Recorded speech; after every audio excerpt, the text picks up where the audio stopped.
إذا قلبك مو مستعد إنه ينكسر لا تكمل.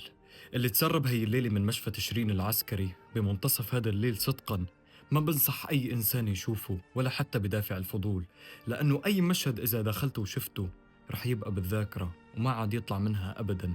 مشاهد ما لازم حدا يشوفها، ومع هيك لازم العالم يعرف إنها صارت. معتقلين معذبين على أسرة الموت البطيء، أجساد مستسلمة بالكامل كانوا عم ينزعوا أعضائها. والله ما عم نبالغ لما نقول إنه الذاكرة ما رح تنجو من هي المشاهد. استئصال من الدماغ ومن الأحشاء، وجوه واقفة فوق الضحية، بلا خوف بلا أي شيء بيشبه البشر.